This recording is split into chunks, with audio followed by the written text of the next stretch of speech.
Late at night or broad daylight, she's bringing the truth into the fight, shining a light where the shadows creep, for the lost, the stolen, the ones who will weep.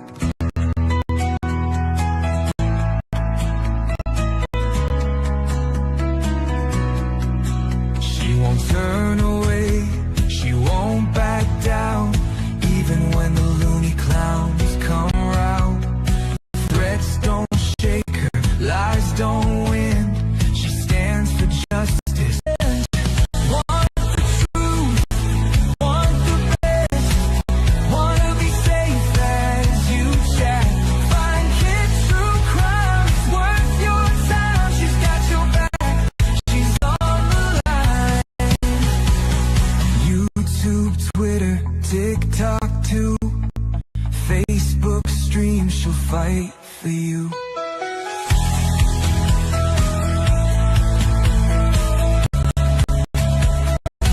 Some chase fame, some chase views, but she fights for those with nothing to lose. For the kids who vanish without a trace, she won't stop till she cracks the case.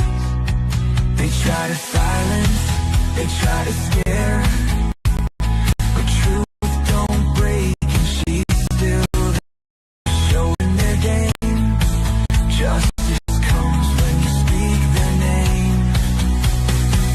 Want the truth, want the best, wanna be safe as you chat. Find kids true crime, it's worth your time. She's got your mind. YouTube, Twitter, TikTok too, Facebook stream, she'll fight for you.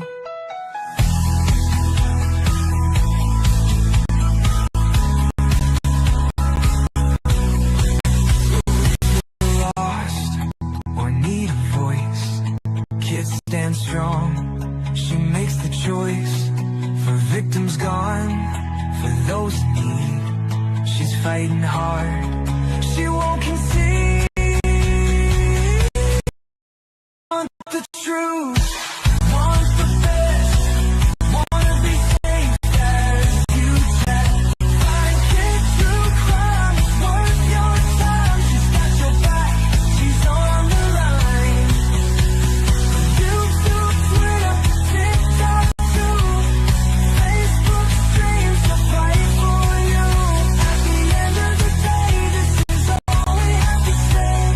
Fight for all we take you right in the sack.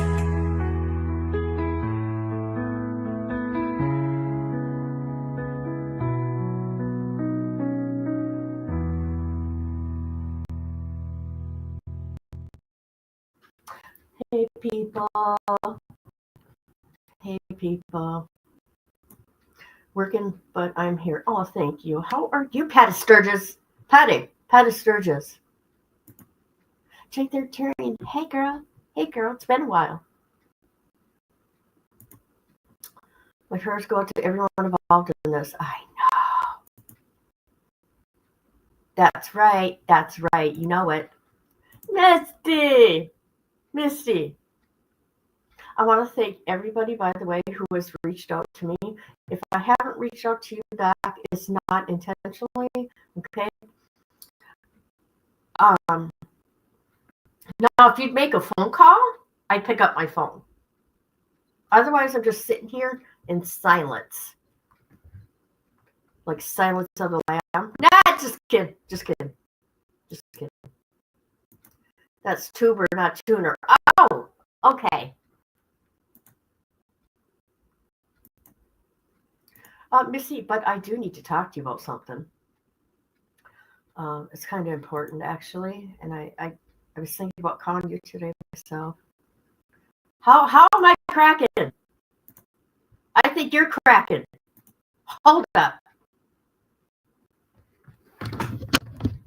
Again, people, how am I?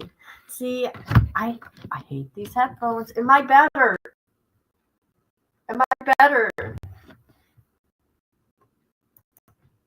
Did you hear anything anything I have to say, people. Anything. Are you home today? Good. Good. Oh, good. Good. Okay, okay. Now, you didn't hear anything I said? Oh my God. I said so much.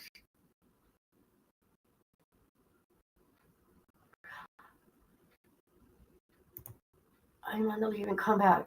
I was looking for different earpods. Okay. Okay, Patty Sturgis. Okay, Patty. Patty Sturgis. I love saying her name. I don't know why. All right. We're gonna check out what's going on in Minneapolis. I have some things pulled up. I also want to talk about that baby, that 7-month-old baby, and whatever you guys put into the chat because I want to stay busy. And I have worked on getting some FOIA requests. Okay. I'm just waiting. I'm not telling you who, but I'm waiting. I had a problem with one of them messaged me back today. And yeah, anyways, some states are really picky. And so there's that. Okay, good. Okay, so anyways, let's go to the horrible Catholic shooting here. We're going to listen to. Okay, here we go. We're going to listen to the Minneapolis cop. Here we go. Started now, and we are seeing the Minneapolis mayor there, Jacob Fry, right in front of the microphone. Let's listen. There are no words that can capture the horror and the evil of this unspeakable act. Children are dead. There are families that have a deceased child. You cannot put into words the gravity, the tragedy, or the absolute pain of this situation.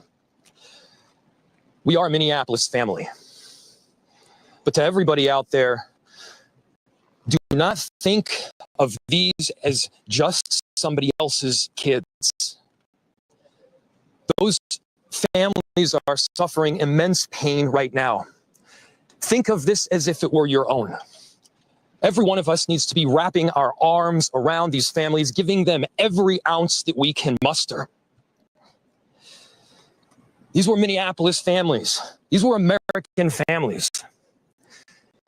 The amount of pain that they are suffering right now is extraordinary.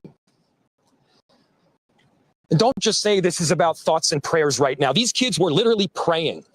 It was the first week of school. They were in a church. These are kids that I'm sorry. should be learning with their friends. Guys, I need to mute this for a minute. I want to know why he's so angry. Okay, I understand, but he's yelling. And he's doing it to the wrong people. I don't understand why he's all angry like at us. This is so weird. Of course, our hearts go out to these families. My God, they're little kids in church praying. I don't understand this guy. They should be playing on the playground. They should be able to go to school or church in peace without the fear or risk of violence, and their parents should have the same kind of assurance. These are the sort of basic assurances that every family should have every step of the day, regardless of where they are in our country.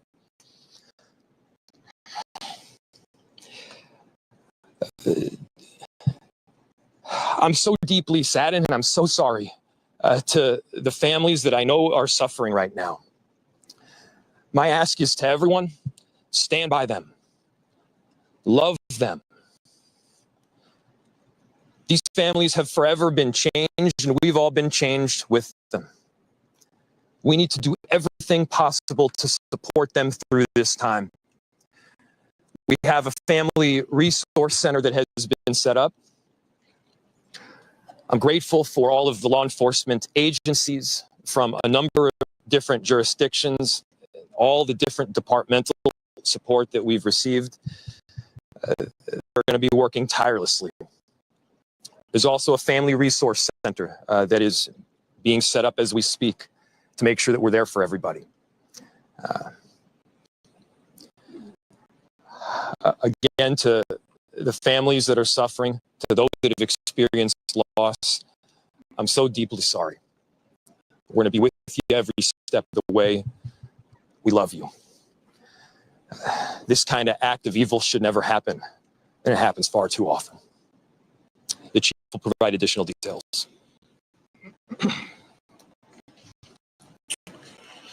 My name is Brian O'Hara, B-R-I-A-N, O''H-A-R-A. I am the Minneapolis Police Chief.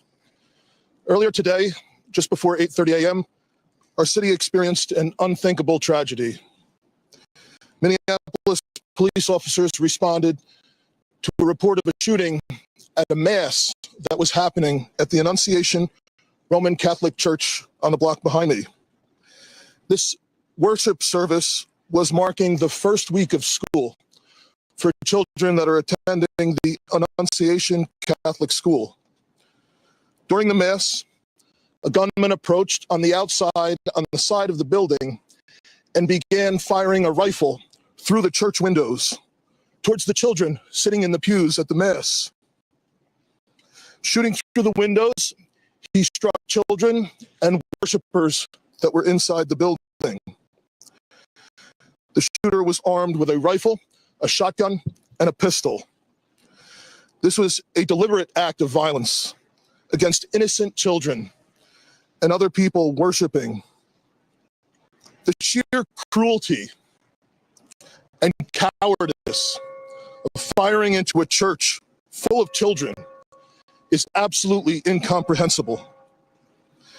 Police officers from the Minneapolis Police Department immediately responded, entered the church, and attempted to provide first aid and rescue some of the children that were hiding throughout the building, while other first responders came and EMS responded to rush victims to nearby hospitals. 2 young children, ages 8 and 10, were killed where they sat in the pews. Their parents have been notified. 17 other people were injured, 14 of them being children. 2 of those children are in critical condition. The coward who fired these shots ultimately took his own life in the rear of the church. Our hearts are broken for the families who have lost their children, for these young lives that are now fighting to recover, and for our entire community that has been so deeply traumatized by this senseless attack. We will stand together to protect our children, our schools, and our houses of worship. This deliberate act of violence is just a sign of cruelty that is beyond comprehension. Our hearts are broken for everyone that's been affected by this tragedy. As we begin the difficult path of healing, I want the community to know this, that even in the face of such evil, the Minneapolis Police Department and all of our law enforcement partners stand with our community.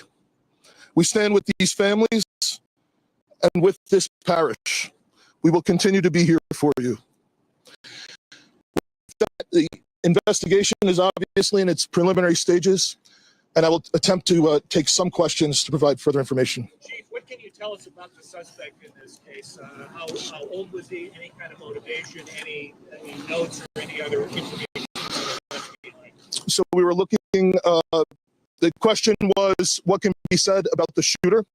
We believe it is one suspect, a sole shooter. We believe he is deceased. He is in his early 20s, does not have an extensive known criminal history. And we are looking through information left behind to try and determine some type of motive. Yeah. How many children? There were, I don't have an exact, the question was how many children at the school? There were dozens of children inside the mass at the time. I don't have an exact count. The children have been relocated into the school, which is where their families are reunifying with them. Other than the weapon, Reg. Other than the weapon, what was the shooter a student, former student? Was he a former employee? Do we know that? The question was, do we know if the shooter was a former school employee or a former student? We don't have that information. Did he leave anything behind other than the weapon? There's a vehicle. The question was anything left behind? There's a vehicle that we believe that the suspect used that is being searched, and we will be conducting other searches related to this inside the parking lot here. There Yep. was some neighbors who said that the door to the church had been barricaded. Yep. Is that correct? So the question was, neighbors had said that the door to the church had been barricaded.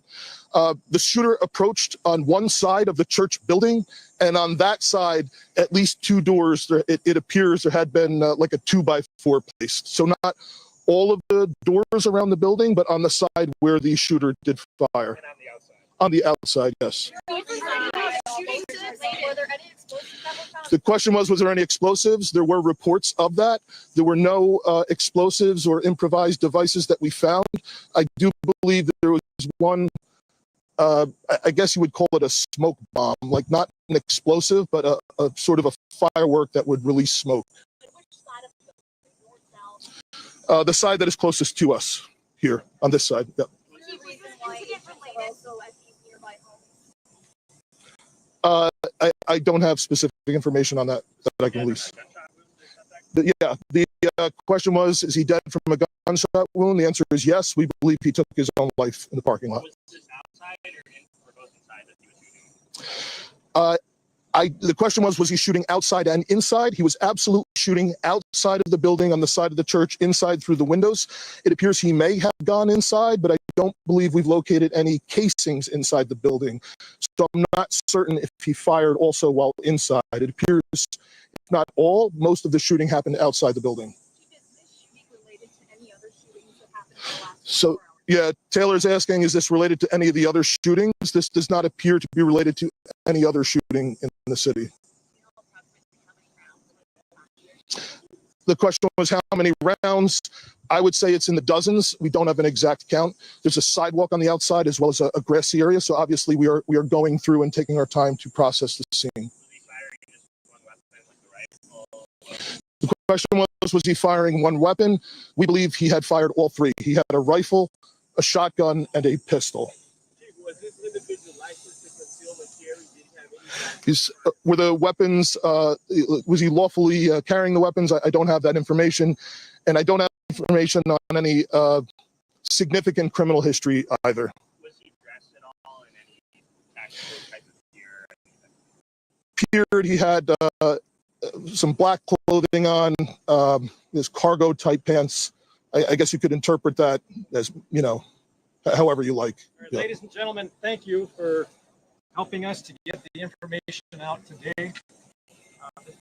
We have a lot No more more that questions. needs to be done. We will return back later today to provide more details as they become available, and we'll let you know how you can know about that in the moments to come. Thank you. Okay, How can the public help? that's it. Oh my God, you guys. I don't know if this is true. I'm on Twitter. Oh my God. We're going to take a look here at the person, allegedly. Okay. Let me take, hold on.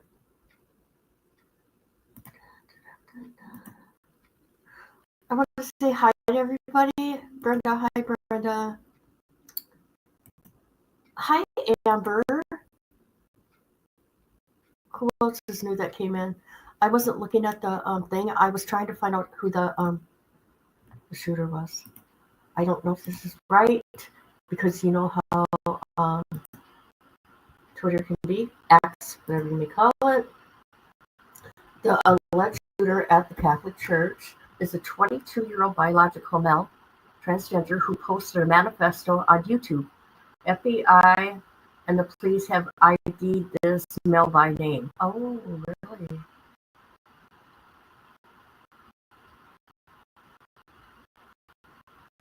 The person's name is Robin Westman. Oh my gosh. You know what? This person just spoke at a thing with what's his name? The mayor. No, the governor. Oh my God. There you go. We'll find out. I'm not playing the video because YouTube gets funny, and when I played a video before, I got a community guidelines strike for playing the video, so I will not play the video that the person posted on YouTube. It was crazy because everybody else played it, but they took me down. These are future leaders. Yeah. Yeah.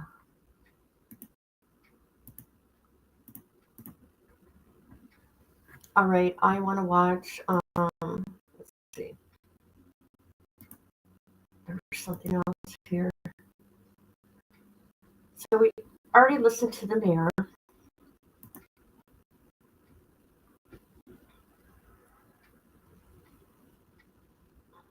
I'm trying to find a better news station. I like Fox, but I'm just like the local station out there. Hold on. I'll look at the chat in a minute.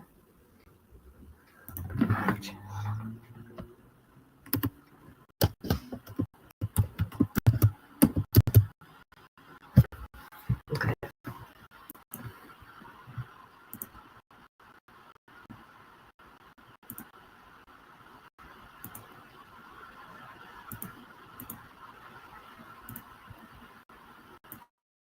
Oh, you guys, I got so much going on. My doctor. What does my doctor want from me now? Oh, Jesus.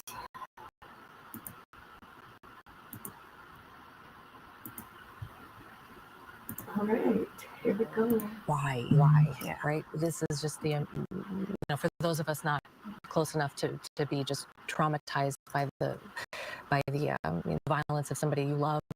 The rest of us are sitting here going, my goodness, what, how can this happen? And again, and now here in our own community, so many questions that need to be answered right now. What we're trying to do, our best to do, is really just focus on what's happening in the here and now, and just be present in a moment where we are all thinking about these victims and their families as we continue to show you more people coming out of the Annunciation Catholic School building, a place where they were, children were reunified with their families, also staff members. We really want to just remember the staff members that were there as well, their roles as teachers and mentors, and the important roles that they all play in our kids' lives. And today they had a very different role of, I'm sure, trying to protect and manage the situation, which nobody ever. It's the chief said it's just unthinkable. It's unfathomable. Yeah, as we continue, I was just kind of combing through some of the information that, of course, we've been continuing to get through our newsroom. For those of you who are maybe heading out, we do know a large part of this area is kind of blocked off by the crime tape there. So we know that Minneapolis police put out some information just a couple of minutes ago saying folks to continue to avoid that area of West 54th Street. This is between Lindale and Nicollet Avenues. As they say, this is still an active scene, and for the privacy of the victims' families, there is no safety threat to the public. Minneapolis police just putting out that information within the last couple of minutes or so. We, of course, also have reporters just kind of all over right now. We just saw, I think Corn in that shot, as well as he is working to speak to some folks there. This is kind of the scene, Amy, that we have just been seeing all day, all morning. Some of the people just being taken underneath the crime tape there and walked out. You saw a cooler right there. Corn talked about the neighbors who have come out, and somebody brought water, and somebody brought their dog as sort of therapy dog as well. And then we have this scene, which is obviously Annunciation School. We also have other reporters working on other aspects of this story as the investigation is now just beginning, but not just here.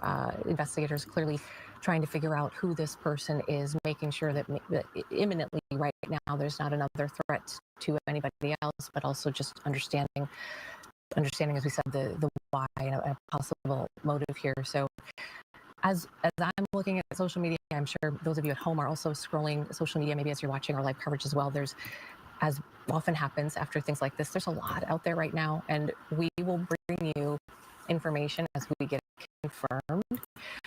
We don't want to.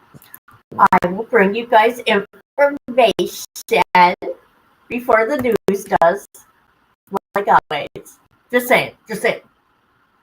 I don't know if that's the real unaliver there. I do want to say, because I got to say it, I do want to say this is sad. I do not agree with this because YouTube's getting really strange with me. I don't know what it is. It's like they have a vendetta with me. I got to watch what I say with my words. This is not cool. I mean, come on now. Marketplace is honestly becoming a joke, is it?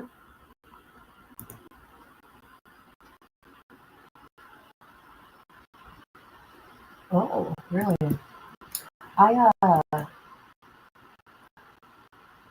I'm waiting for an email. I already talked to Faith 13. I'm getting a tattoo. I talked about this right after my daughter died. I'm getting a tattoo of something special. And out here, the places out here, and I'm not talking like, I'm talking in the city area, right? I'm not talking up north or anything like that. You have to make an appointment. There's no walk-ins. I cannot walk in. And we start out with the form online. How weird is that? So I've been working with these people, and they're trying to find me the right fit. But come on, chop. Let's get to it. I want to get this done. I want to say something, people. Oh, God, I just got to watch my mouth sometimes. I just got to watch my mouth. Oh, God. Through the church windows, towards the children. Okay, we already know that. Oh, there was a doctor. Where's that one with the doctor? Oh, shoot. There was one where a doctor was talking to people. Hold on. At the hospital. They were at the hospital. Right. Oh, look at the... Scary. Oh, shoot. Hold on. They were at the hospital. Maybe it was a different channel. Here we go. Let's see what this guy says. What police say happened inside Annunciation Catholic School, and of course, our thoughts. And we have to say it. No thoughts and prayers. I get it, Mayor Fry. I get it, but also, there's nothing right. we can do sitting here other than if you pray. Yep. Think. Don't forget what is going on right now. Take a moment and think about what is actually happening in our community. This is happening in our community to these innocent children, and I just the people that are doing these type of things have a mental illness. For real.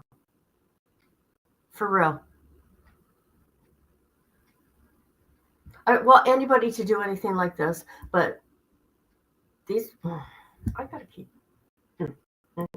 I'll figure out a better way to say it.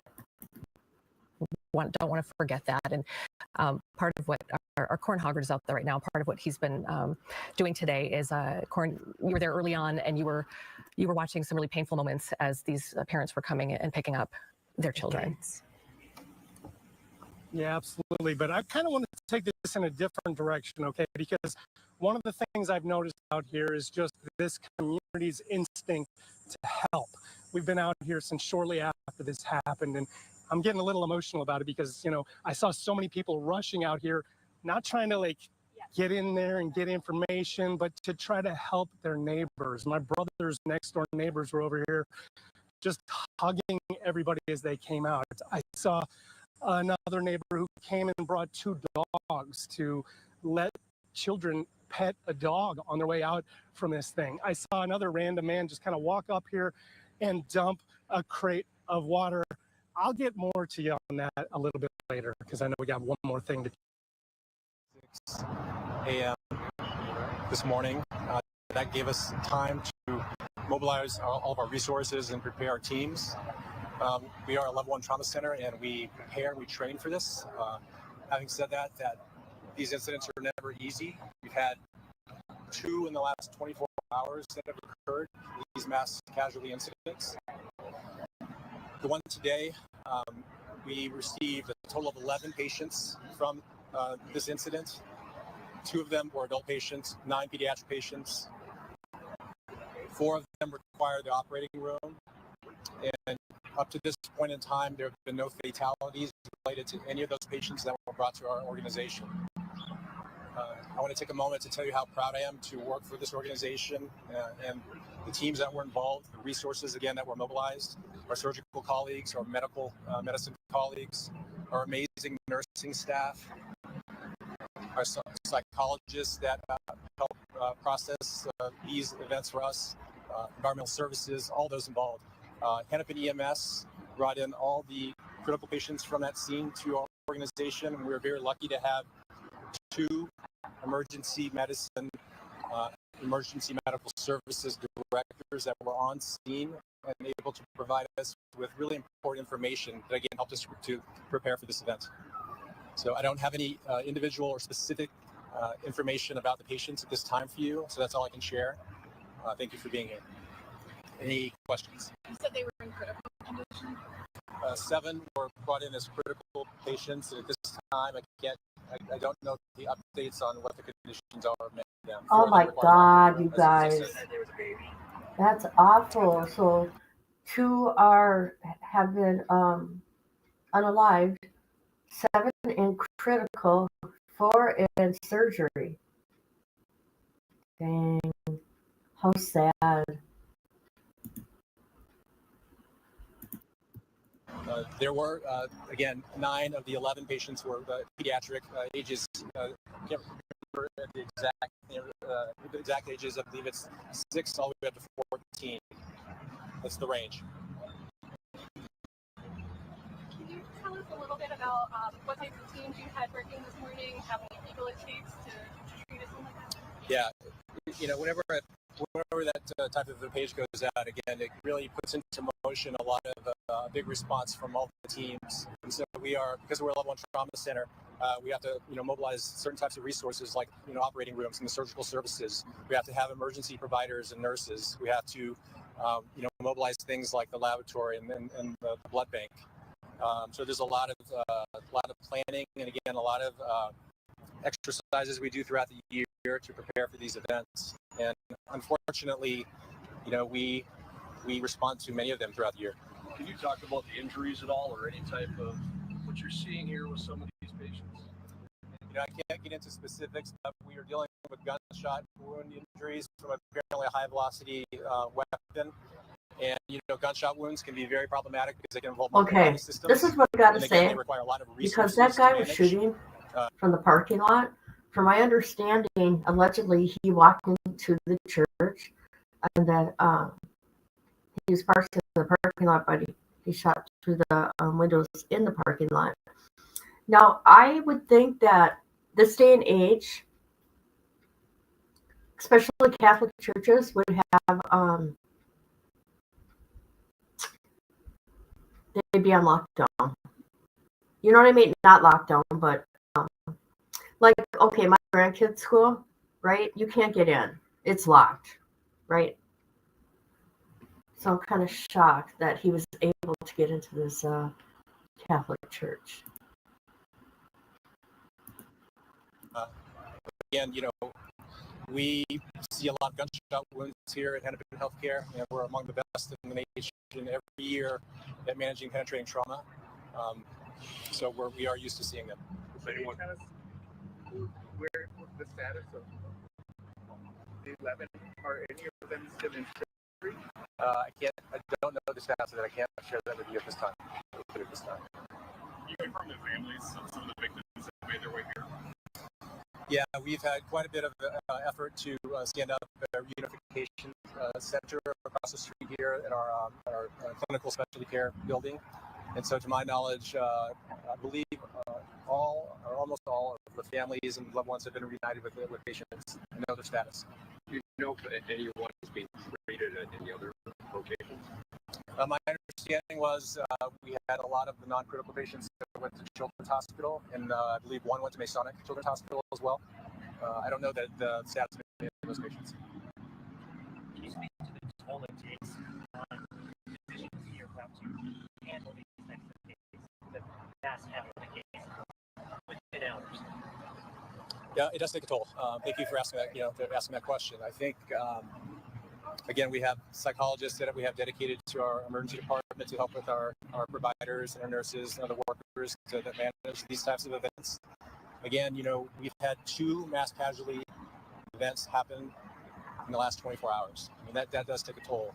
But we also have to recognize that we are here as a critical resource for our community, and we have to take time to process, these the care that we deliver in these situations, and we have to be able to move forward because we are obviously needed. And none of those patients have been discharged? Not to my knowledge. You said there were 11 total, and 9 of them were pediatrics, ages 6 to 14, and 7 were critical condition. Are all of those that are pediatric, those 6 to 14, all of those in critical condition, or the ones that are older also in critical condition? I don't want to misspeak here. I believe that all of the pediatric patients were the ones that were in a critical condition. Yes. Did I get my numbers right? You did.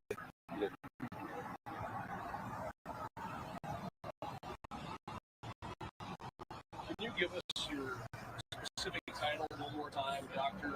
It's Thomas Wyatt, Chair of Emergency Medicine at Heaven Healthcare. Thank you. Thank you.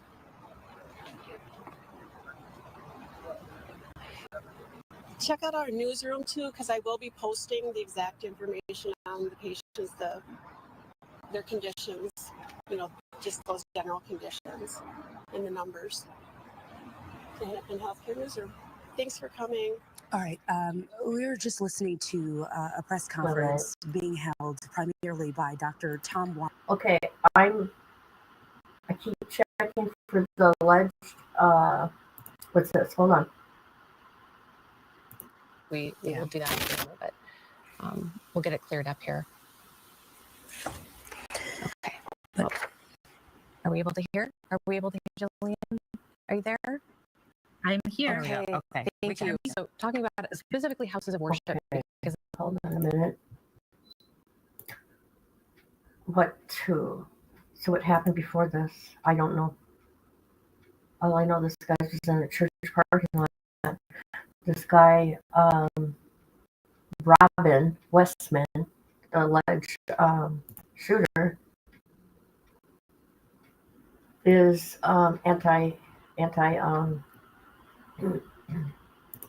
anti-Christian, I guess.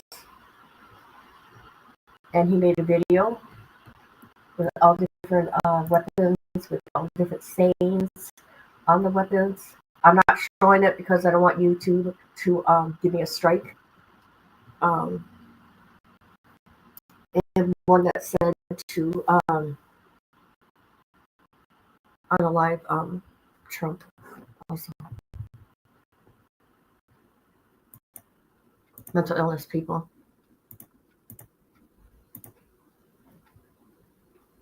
He said second incident. Really? I didn't catch that. Did anybody else catch that? I didn't. Yeah, right? Yep. They even have cops. And that's up north.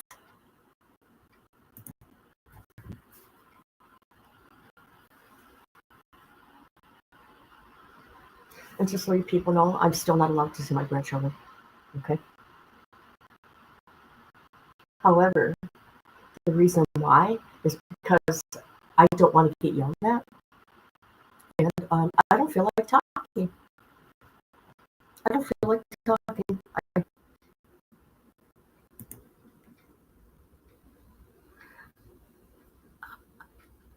That guy had tons of different weapons. It's 3 different that he brought there that he used.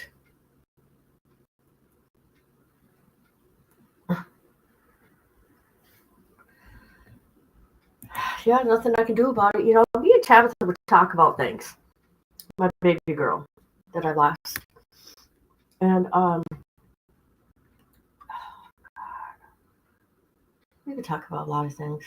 But she knew my fear always was my fear is that my daughter would take my grandchildren away so I couldn't see them. And look what happened. Me and Tabitha just talked about that recently. Well, before she passed. I'm like, no. Don't say anything to your sister. She'll probably not let me see the kids. And it happened. People. It ain't the first time, though. I don't know where all the hate comes from with these children. I don't understand it, especially with my son threatening my safety. Makes no sense.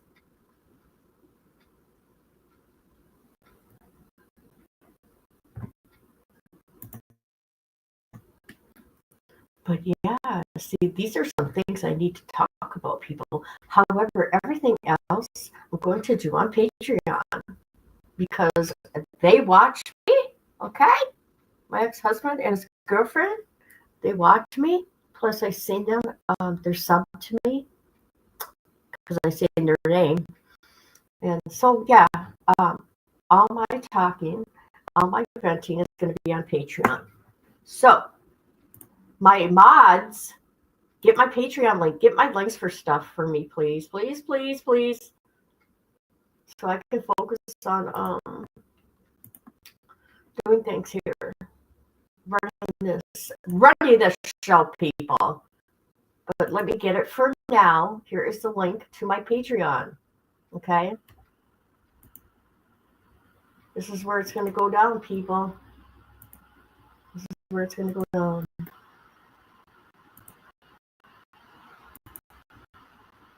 I talked to somebody else that their grandkids are kept from them. Their grandkids are, it's sad. It's sad.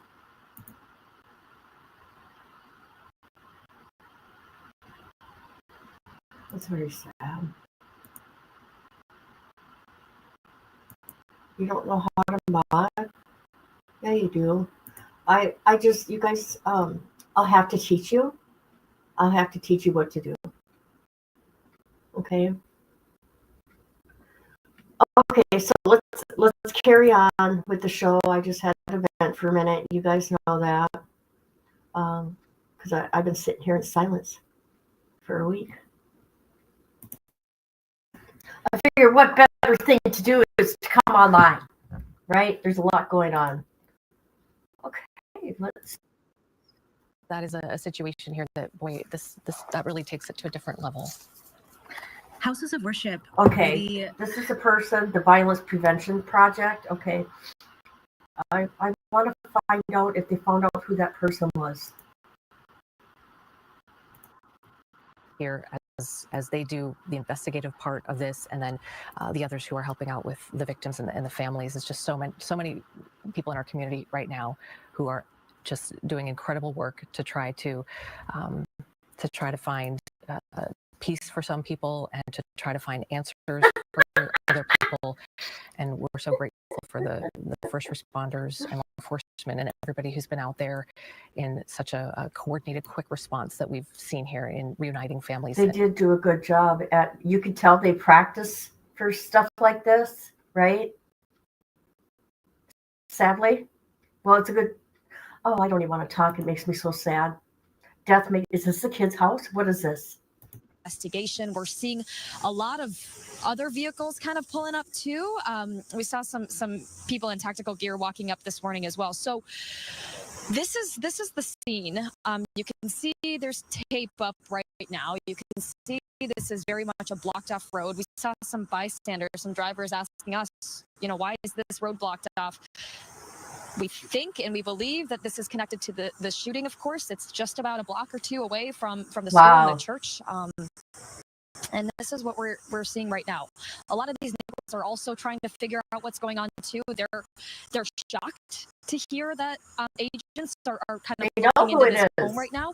We've seen a lot of neighbors gathering together. In fact, there is a literal group of neighbors behind this road. They went through his car. It was in the parking lot. But let me tell you, Twitter's doing a good job of taking things down right now about this. I can tell you that much. Yep, they're doing a fine job. That's what they do. I gotta download this video before they take this video down. Hold on, people. Let me play this. I want to watch the guy's manifesto, but I can't play it on YouTube. I can send it to you guys though. Just trying to figure out what exactly is going on. I kind of heard some chatter over there as well. They were echoing the same thing. So again, we're here. We're waiting to see what's happening. We haven't seen much action in the last, 10 minutes or so. They're probably investigating and walking around the house, things that they typically do in a situation like this. We haven't seen them talking to anyone, at least I haven't. But, it's very clear that these neighbors are trying to figure out what's going on, just like we all are, right? So this is the scene here right now, guys. I'll toss things back to you, and of course, we'll let you know if we find any more information or if able to learn anything else from these neighbors living nearby.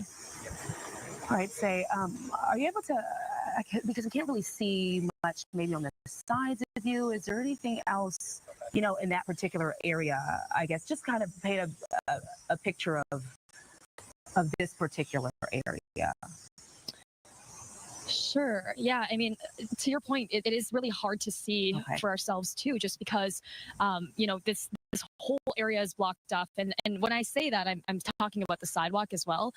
Earlier, when we first got here, we did see some people kind of outside of that house talking with what seemed like FBI agents. They could have also been police officers, but also the VCA truck is now blocking our direct view. So it's possible there have been people talking out there as well. That's what I saw when I first got here. As of right now, though, I just walked by the sidewalk too, just to see if we could see anything. I could not see anything. I think they're pretty well thought out when they do investigations like these. I think they know that, obviously reporters are here and trying to figure out what's going on. So I think they're trying to make sure that all of that is protected right now. And again, guys, we're not really able to see anything. So we'll try to see if we can get a look from a different angle maybe and see if that helps. But as of now, this is all we can see. Yeah, absolutely. Yeah, you're doing a great job. We just wanted to see if there was anything maybe around any people talking or chatting. But no, you're painting the picture for us. And we definitely understand. It looks like a really large scene there, as well as investigators. Yeah. Just trying to piece all of this information together. We have a lot of different, scenes going on, of course, at the school.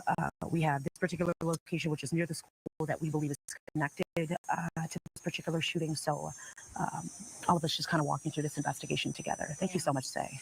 Yeah, in real time here as we're processing and receiving, literally, thank you, Kim, information from our newsroom that is going to be helpful for us as we try to stay on track and bring you the most accurate information as I'm what's so funny about these people now, because you know what, social media like YouTube, we get the information out there before they do, right?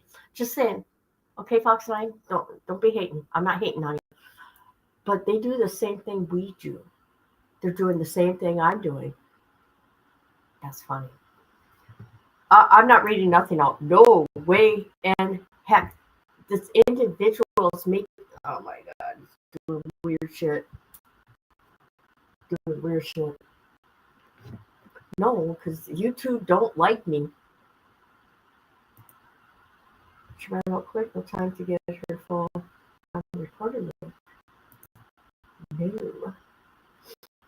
All right, let's see what's going on here. God, why isn't that tattoo place? You know what? I'm going to have to call them up and say, what's up? What's up? Let's get it done. Social media, I'm seeing what you're seeing. We all are.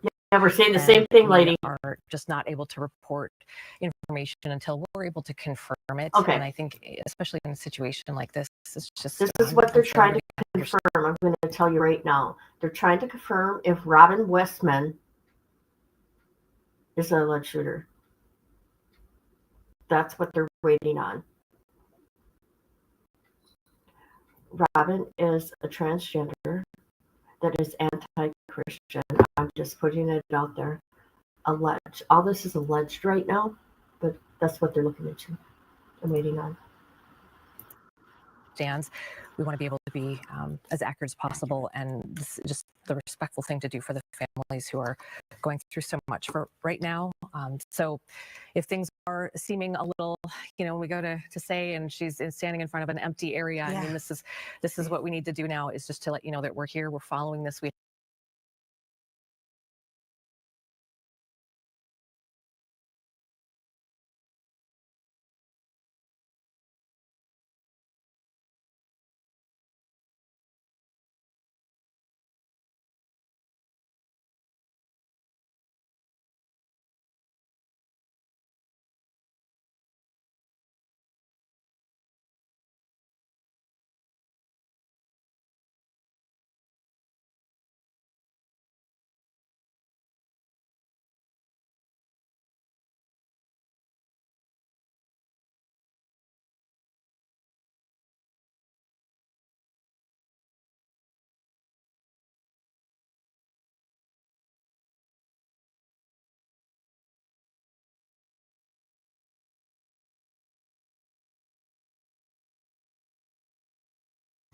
Here I am fucking talking the whole time. Yes, I did get out information before anybody. At least almost 2 days, if you want to think about it, a whole day for sure. Okay, until the following evening, before even Lon Crime and Brian Inton. Okay, I always do. Pay attention, people. I get the information before many because I FOIA request it. What? Thank you, girl. Thank you. Thank you very much. I was laughing at you for doing that. Okay, so we pretty much. Did you hear what I said about the alleged shooter? Anybody? Anybody say? I'm not going to play anything that. I'm not playing that video. I'm not talking about what he said in that video either. Just, yeah. Okay. Okay, thank you. All right, so this is nothing really new going on. Let me look. See what the White House has to say. Okay. Here's a statement from President Trump. He says, I have been fully briefed on the tragic shooting in Minneapolis, Minnesota. The FBI quickly responded and they are on the scene. The White House will continue to monitor this terrible situation. Please join me in praying for everyone involved. And what was interesting about the Governor Wells statement, that's one that we received almost, within a half an hour or so of this all happening. And so it was one of the first statements that we received where we were able to confirm that there was some sort of a shooting. We didn't know much more beyond. Walt should have done an immediate press conference. That's just my opinion. But who am I, right?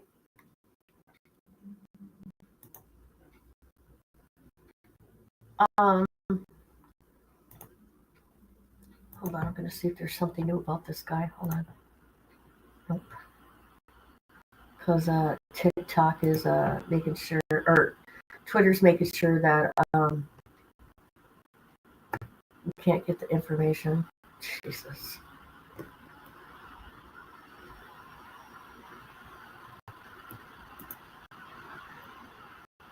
Okay.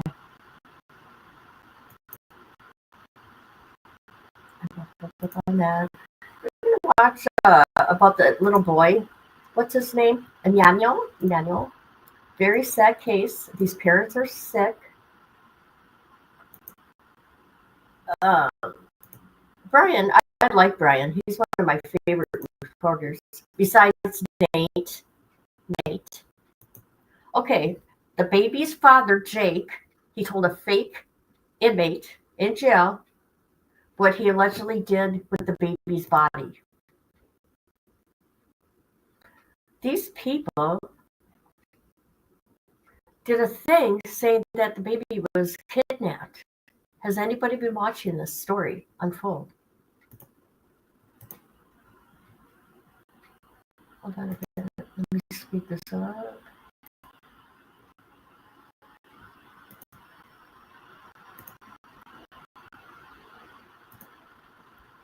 So do I. They're my favorite.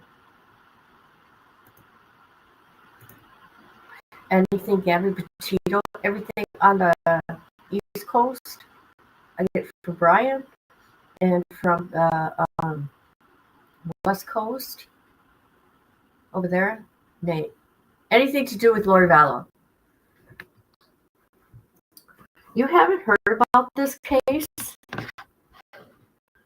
Oh man, sad. Okay, let me find that first. Hold on a minute. We are going to look at. Let me get it, people. Where the parents were asking for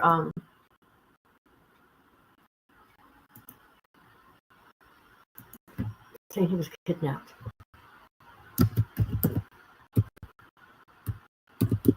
There should be a press conference here soon. Oh, there is a press conference. Hold on, people. There's a press conference.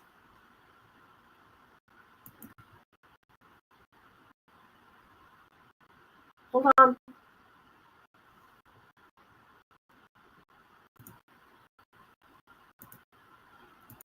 Press conference about the baby.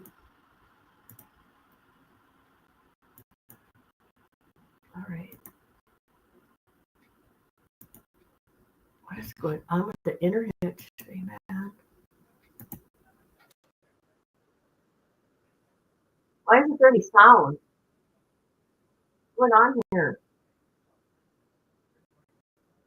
Okay. Okay. Yes. Yes. Any other questions? Huh? Right. We'll be out shortly. Thank you. District Attorney. I want to start by thanking these gentlemen up here. I want to thank the San Bernardino County Sheriff's Office for their professionalism and their cooperation and the great work they've done here so far. I want to thank Jason Anderson and the San Bernardino DA's office. His Bureau of Investigation has recently formed a high-tech crimes unit. They were instrumental in helping us with this investigation. Let me tell you how things are going to go today. There's going to be several individuals that make statements up here, and then when we're all done with the short statements, I will come back up and we will have a question and answer. I will take questions. I will take all of your questions till there are no more questions. Having said that, there's a lot that we can't say, that I can't say, that nobody up here can say. And the reason is that the defendants in this case have been charged with crimes, serious crimes. So now they have a presumption of innocence that applies to them. They're innocent until proven guilty in a court of law. I'm not allowed to prove my case in the court of public opinion. And so there's a lot that we can't say in terms of the facts and the evidence. For that, you will have to come to the court and to the various hearings and see how the case plays out. However, having said that, it's appropriate to have a press conference because it was the defendants in this case that had a press conference first. And they did so in order to tell the public, the media, and ultimately law enforcement that their child had been kidnapped, when in fact that's not what occurred. And so we're here to clear up some misconceptions and to explain how this case unfolded in terms of the investigation. It involves two counties working very well together. I know everybody up here on this stage, we work well together normally, but in this case, I'm very proud of the work that was done by Riverside County Sheriff, San Bernardino County Sheriff, my office, and also the District Attorney's Office in San Bernardino County. All right, so we'll go ahead and kick this off. I'm going to bring up first San Bernardino County Sheriff Shannon Dykes. Thank you, Mike. To Mike's point, I want to thank all of you in the media for covering this, specifically the parents' initial statements to the public while we were trying to find a manual. They became critical as we continued through this investigation. But I want to talk about a little bit about the process because we've seen a number of questions related to Amber Alerts and things like that. So I hope when I finish this that everybody understand kind of the course of the investigation. But the investigation started for us on August 14th when Rebecca Haro reported that her son had been kidnapped. Folks, within 24 hours through video surveillance, we found inconsistencies in Rebecca's statement. And as a result of that, there was no other vehicle to put out on an Amber Alert or anything. And I know many of you were wondering why that didn't occur. But really, after finding out those inconsistencies in the statement on the initial report, that's where hundreds of hours of investigations have come in by our specialized investigations division to try to get to the bottom of what's really going on here. And when I say hundreds of hours, I'm talking about forensic data on vehicles, phones, and potential crime scenes, judicial authorized search warrants that were served.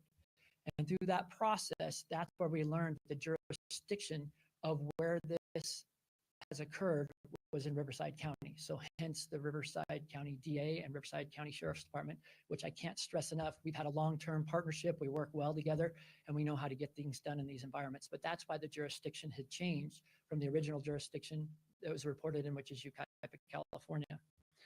But as we went through that portion of the investigation and realized that these things that had happened in Riverside County, you saw the culmination of all the different entities get involved. And going back to what Mike mentioned about the DA's office in San Bernardino County and high-tech crimes, forensically, there are a number of things that we were able to prove up that we're not going to be able to share today exactly how we did that, but there's a tremendous amount of evidence that suggests that the initial story posed was not the correct story.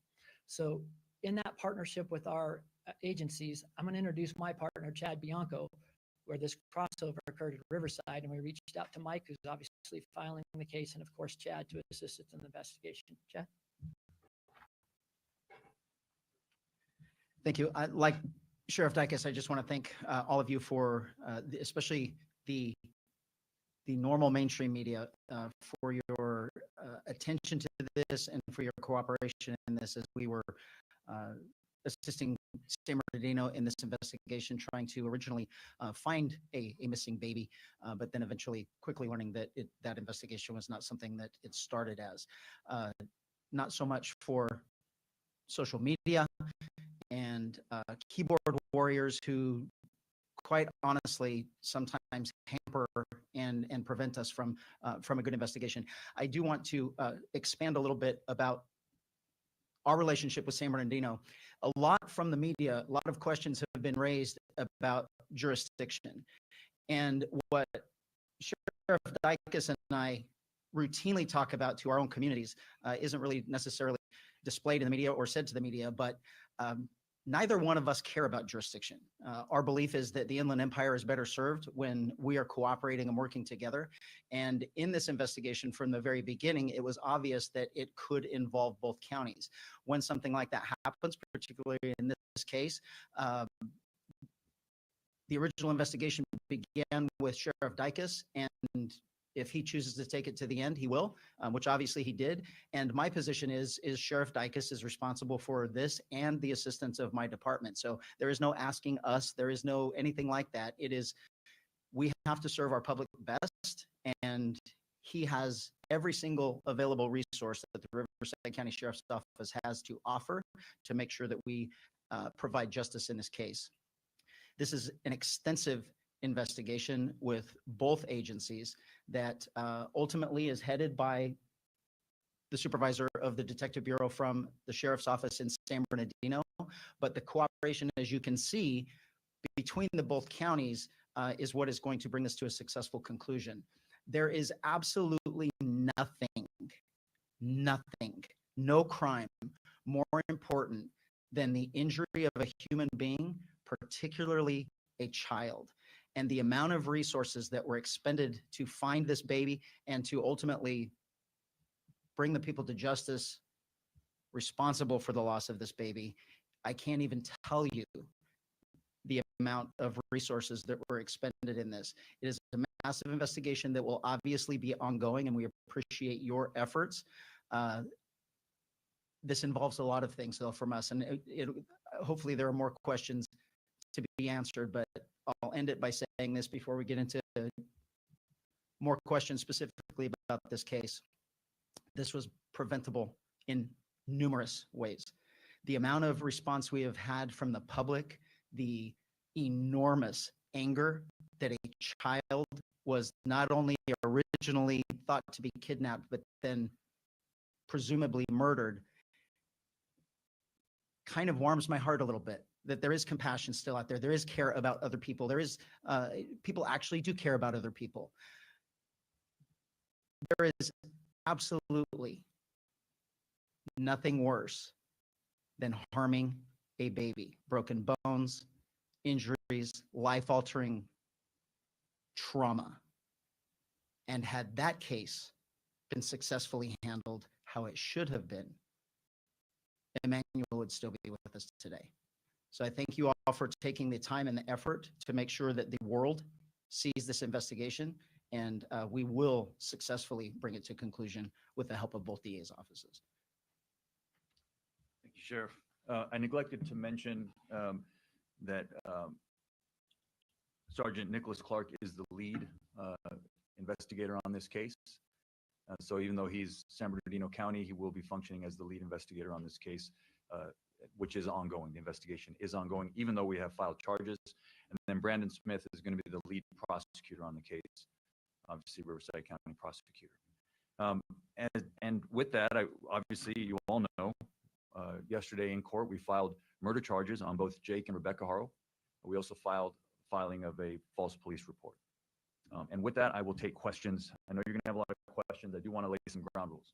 The way we do it here is don't shout at me, no chaos, just raise your hand. I ask you to ask me one question at a time. I'll do my best to call on everybody. When we've gotten through everyone who has a question, then we can go back and ask more follow-ups, okay? So I'll start here on the front row. Yes, ma'am.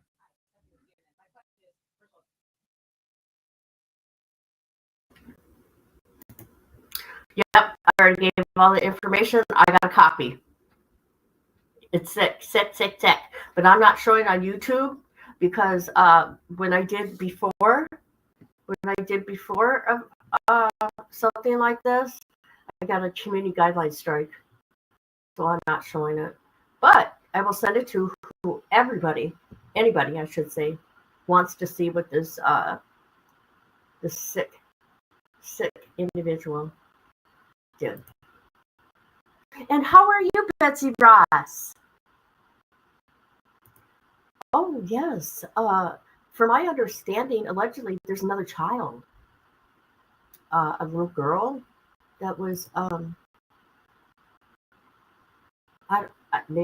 don't know who. I'm just going to keep my mouth shut. Hold on a minute. Let's get back to this. We can't even hear these people.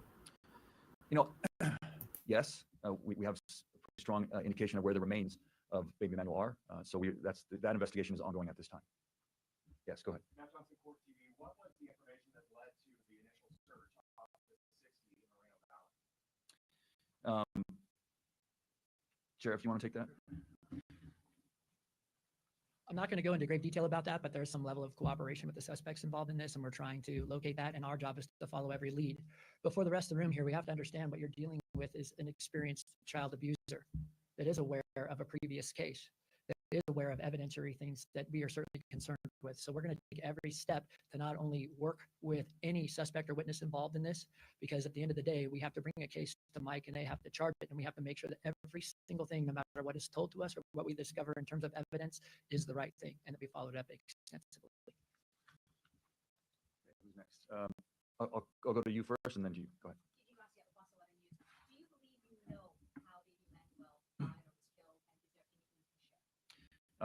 The filing in this case reflects our belief that baby Emmanuel was abused, victim of child abuse over time, and that eventually, because of that abuse, he succumbed to those injuries. That's what we believe. Yes, sir.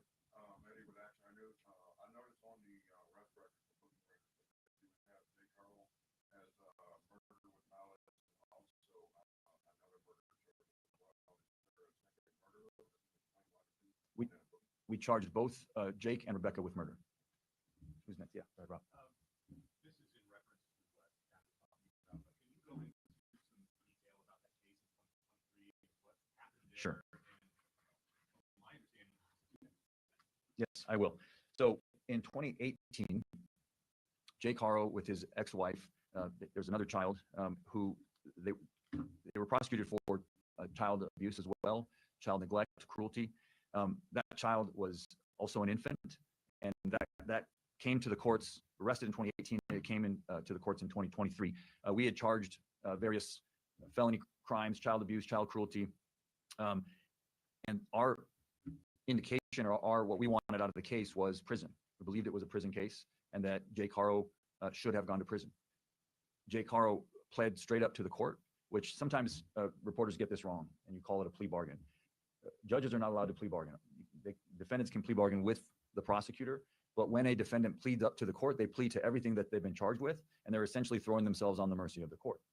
In this case, a judge here in Riverside County, happened to have been a visiting judge from San Bernardino County, gave Mr. Haro a suspended sentence, which means, if I can translate for you what that is, it means that instead of sending him to prison, he chose to give him probation and suspend prison time sort of over his head, meaning that if he violated his probation, he would then go to prison.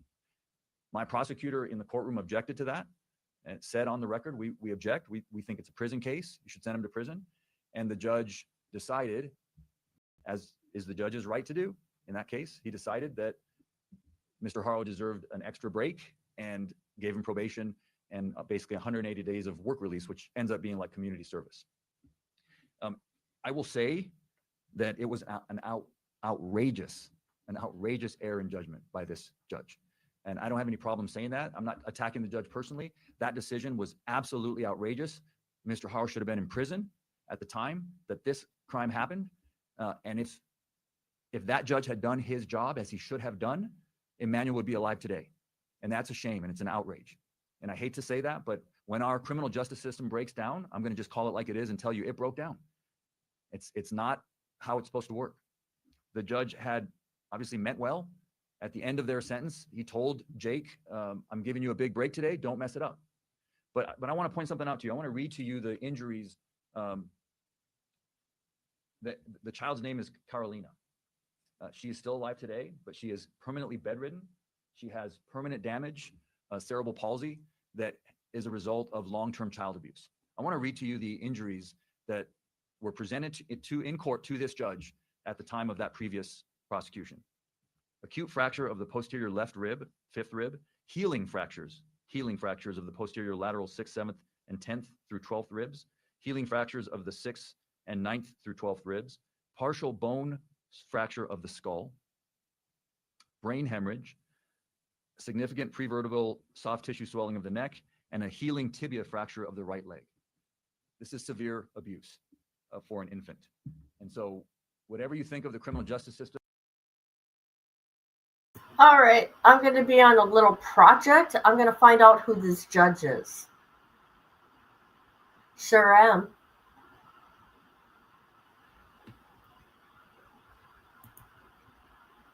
And people need a break. Someone who does that to a child belongs in prison, period. Next question.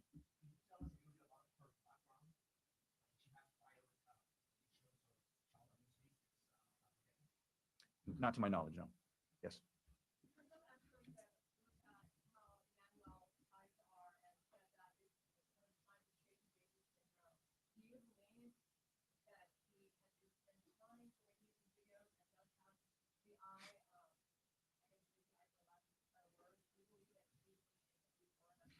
I'm not going to, I can't speculate. I'll repeat what I already said. We believe that Emmanuel was severely abused over a period of time, and that's the reason for the filing the way it was, is that he was abused over a period of time. Both parents would have been aware of that abuse. I've already called on you, so I'm going to exhaust. Yes, sir. No, one question, sir. One question. I didn't say that, sir. I didn't say I know where the remains are.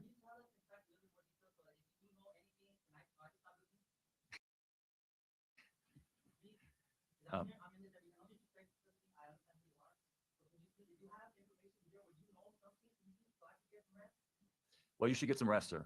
You should get some rest. But no, I can't share with you anything. look, there are professionals that are looking for the remains of this child. If the public has any information, then we ask for their help. So we don't know exactly where the remains are. We have some ideas in terms of where we're going to look and where we're going to continue to investigate. Yes, sir, all the way in the back.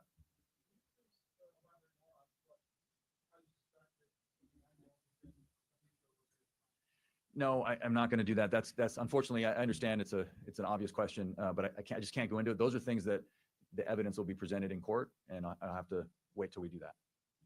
Who's next? Yes, sir.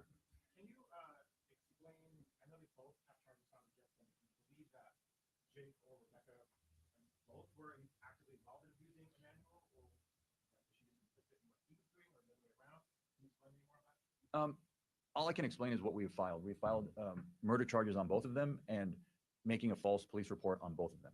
So you can extrapolate that we believe that both of them are guilty, that we can prove it's guilty beyond a reasonable doubt for both the murder and the filing of the false police report. How it breaks down as to who did what, that also has to wait for the trial. So let me go this way. Okay.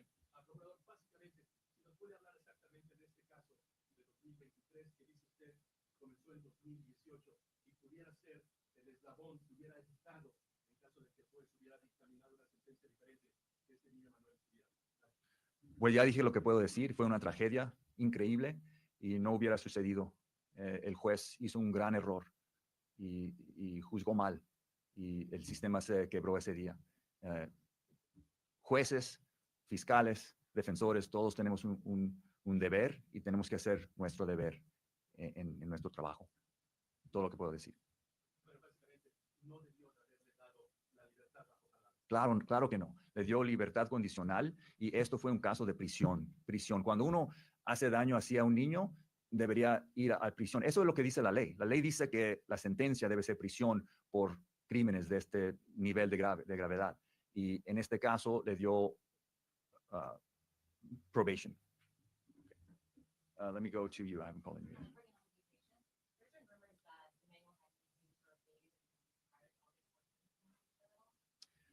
No, unfortunately, I can't. That has to wait for the trial to come out. Yes, sir. Given the history that Jake's been obviously charged with previous child abuse cases, has CPS been involved with Emmanuel throughout his life at all, or have they ever checked upon To my knowledge, CPS has not been involved with Emmanuel. I don't believe there was any CPS involvement in this current case. Let me go. I've already called on you. So have I called on you already? No, go ahead, please.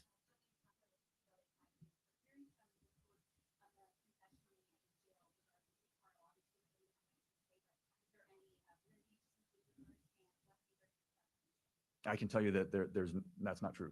It's there's no confession made in jail. I'll go back there and then I'll come back to you, Rob. Yes, go ahead, sir.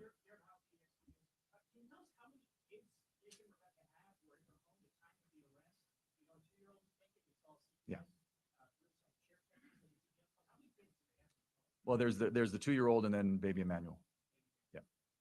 Going back there. Yes, ma'am. Yeah.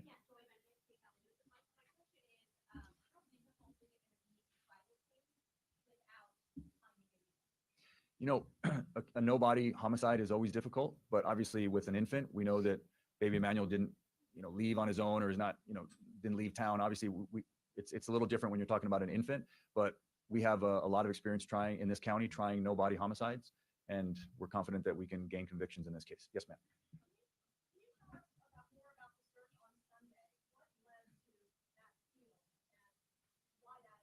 Well, I think Sheriff Dyke has already explained that. I answered that question by saying there's been a level of cooperation with the defendants. So that's why they went to that area. But beyond that, that's all I can say. Yes, ma'am.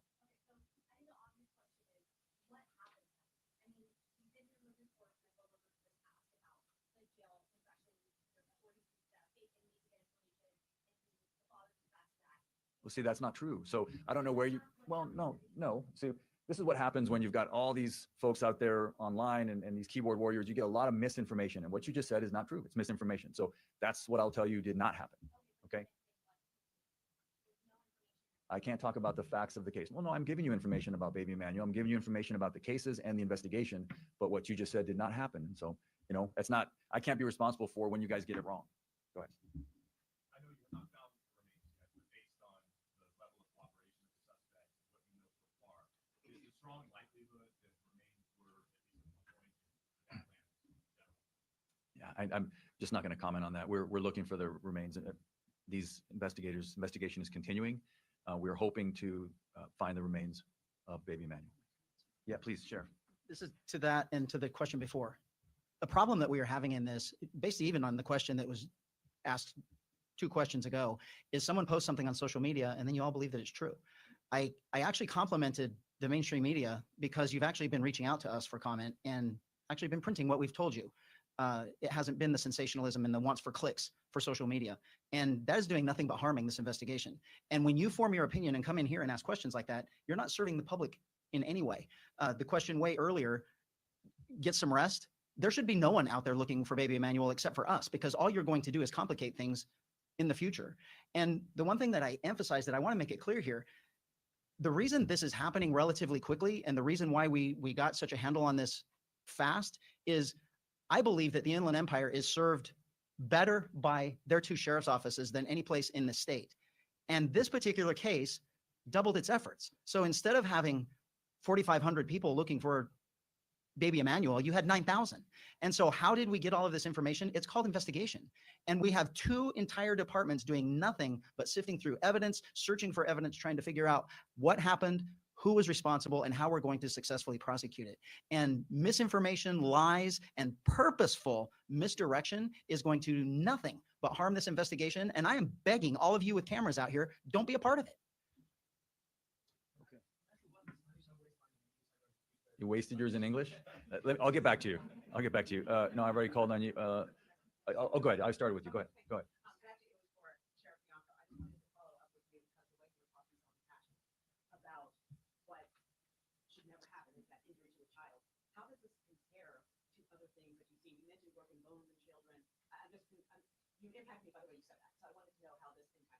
So I have to, cops get a bad rap of being just heartless souls. I will tell you that most police officers are parents, either dads or moms. And there is nothing more traumatic for us to go through than an injury, a death, or harm to a child. Nothing. And there is absolutely nothing that we want more than to bring these investigations to a successful conclusion. And when we talk about why we're here in the first place, that we believe someone murdered baby Emmanuel, who should still be in prison, but we have this unbelievable love for criminals, believing that they're somehow victims, and now we're all traumatized by it. We were all in this room a couple of years ago when I had a deputy murdered because someone was out on the street that should have been life in prison, but a judge let them go.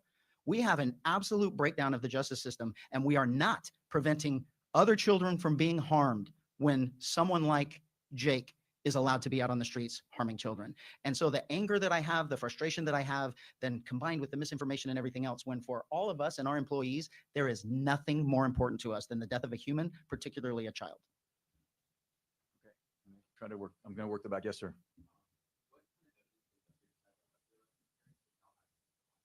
Well, we've got a lot of evidence. We're going to have to play that out in court. I can't lay it out here today.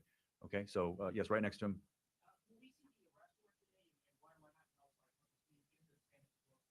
I don't know if we're going to see the arrest warrant today. So that's a pretty short answer for Spanish. So, yeah. Go ahead, sir. Go ahead, then I'll come back to you.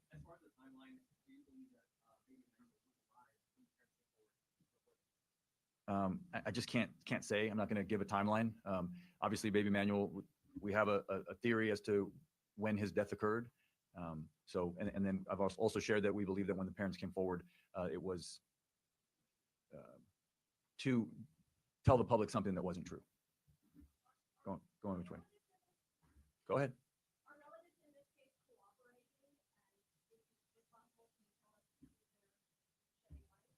There's a lot of witnesses. Investigators are tracking down every lead. I'm not going to focus in on who's a relative and who isn't. There's a lot of witnesses in the case that are shedding light. Yes, ma'am.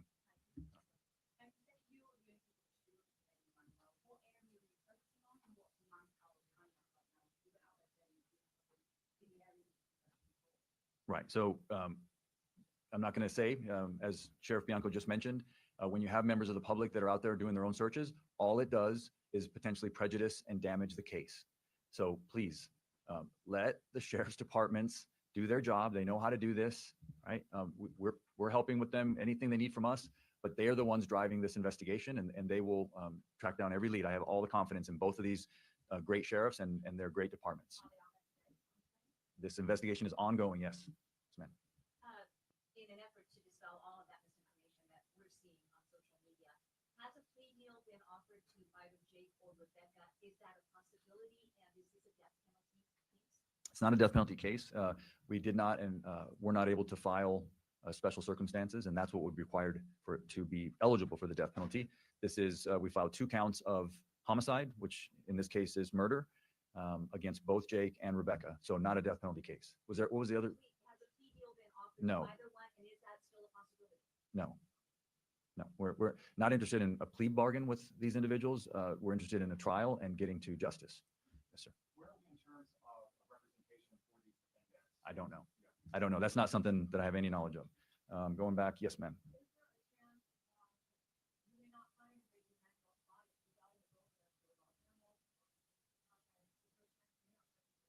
I think you just answered your own question. Of course, this is an investigation.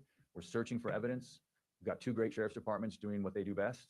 So if there's a chance to find baby Emmanuel's remains, these men and women of these 2 agencies will do it. Yes, sir.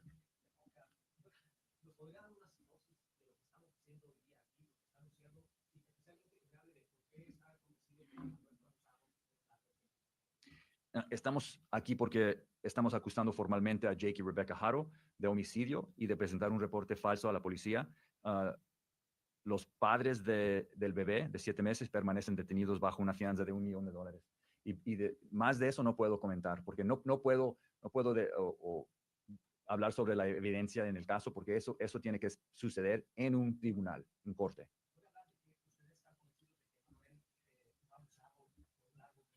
No puedo comentar.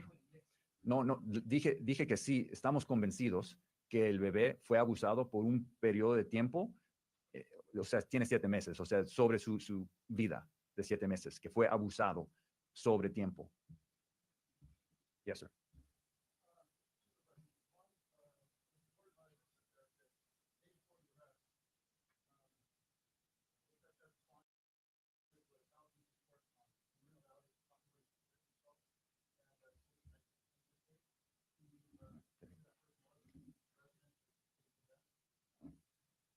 Just for clarification, maybe Sheriff's Department, not Sheriff.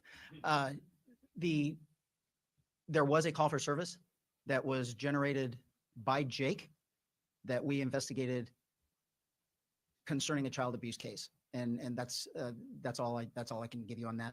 And it wasn't Moreno Valley. No, not at this time.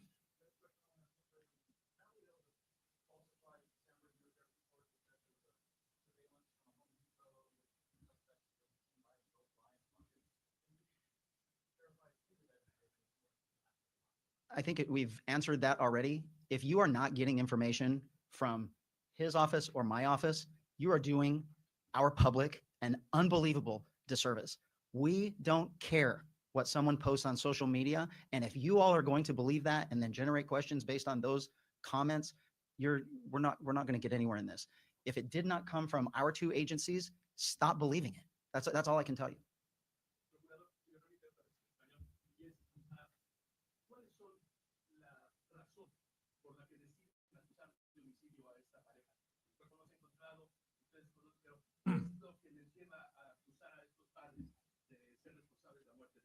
Son responsables de la muerte de su bebé por la evidencia que ya tenemos. Y es cierto que no tenemos el cuerpo del bebé, pero tenemos bastante evidencia y nosotros estamos convencidos que fueron responsables del homicidio de su hijo. All right, going forward, where am I? Did you have another question? Go ahead. This is for Sheriff Tabianco. When you guys were on the 63 way in the Badlands area searching, we did notice that Jake was out there with the Sheriff's Department. Was Jake trying to cooperate at any time with the sheriff during that search? So we've answered that question, sir. That was Sheriff Dykes that answered that question of why they were out there. He said that there was some level of cooperation with the defendants, and that's all we can say. Yep, that's all we can say. Yes, ma'am. Do you feel, because the baby was 7 months approximately when he died, born in December 2024, do you feel that there are people that let this baby down, not only that judge who let Jake Caro down, but we're talking about 7 months of child abuse or several months of child abuse. Do you think there are other people who failed this baby possibly by not reporting what they were seeing, what they thought was happening? Well, certainly this baby was failed by his parents. So that's first and foremost. So yes, beyond that, I can't comment. But yes, everybody failed this baby that was close to him. Yes.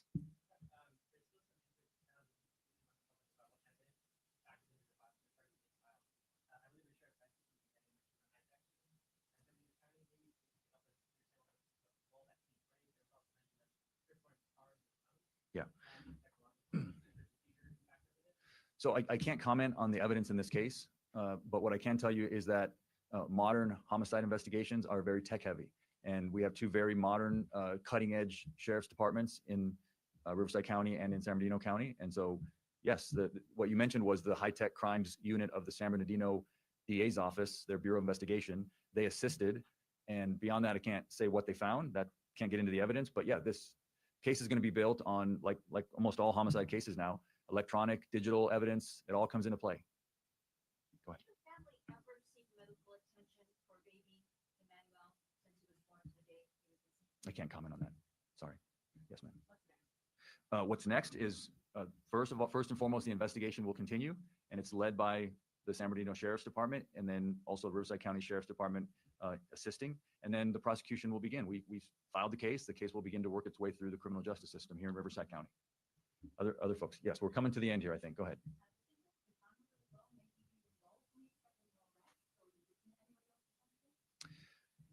Not at this time. No, we're not looking at anybody else. We believe that this is the filings in court that will be in this case. Now that could change if new evidence comes in.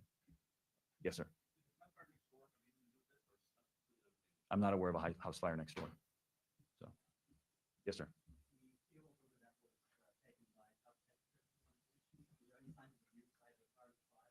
I'm not going to comment. Sorry, I can't talk about that.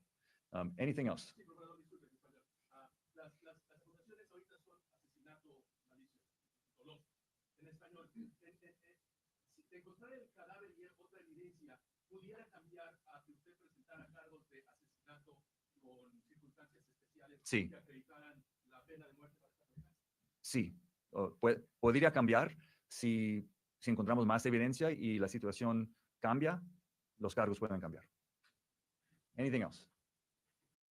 I think we're closing up here. Anybody have any last questions? Yes, go ahead. Do you know when? September 4th. The court day will be September 4th. All right. Thank you all for coming.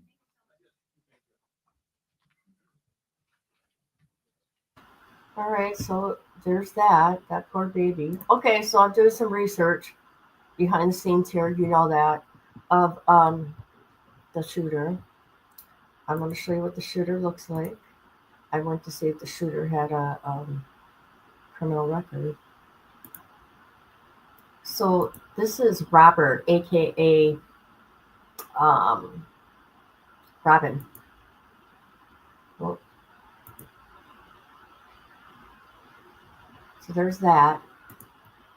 And this is all, there's no record. However, I just have the name change. Hi, Michael. How are you?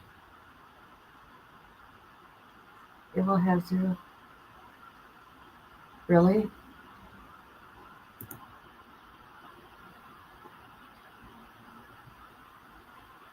Okay, let me show you. This is the only thing I found. So there's no criminal record. So this was January 15th. His mother, on behalf of his mother, did it. His mother did it on behalf of him, from Robert Paul Westman to Robin M. Westman, and it was granted on 1/15/2020, people.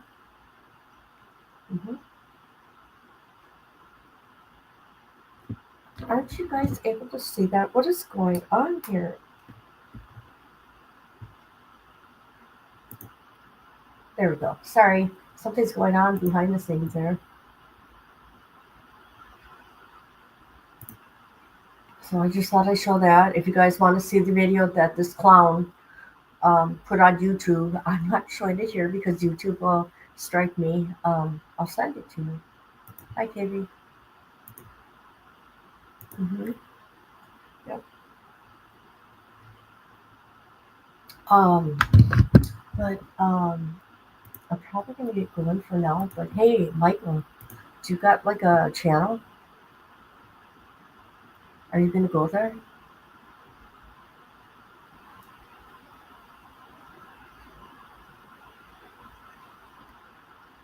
And it's really sad that the sheriff had to say, and you guys know where it came from, about social media involving themselves like that in an active investigation like that. I can name some people right now. Bullhorn Betty, Justin from Justice for All, okay? People like that. Mm-hmm. No, I'm going to call them. I'm so mad. I mean, I did all the steps to get in there, right?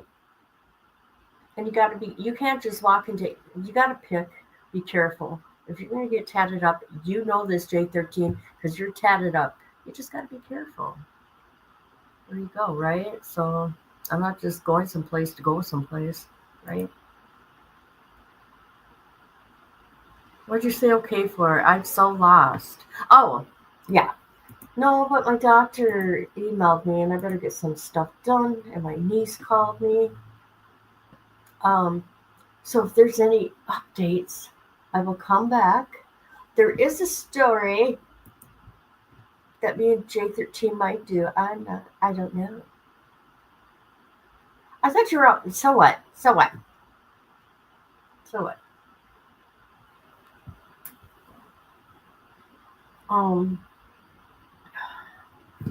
So for now, I'm gonna go. I'll be back later. Gotta keep my mind like busy people. And I just want to thank everybody who came through. I appreciate every one of you. So I'm going to go for now. But people, if there's any updates that you see, send it to me or tell me down below this video. Okay? All right, guys. Thank you.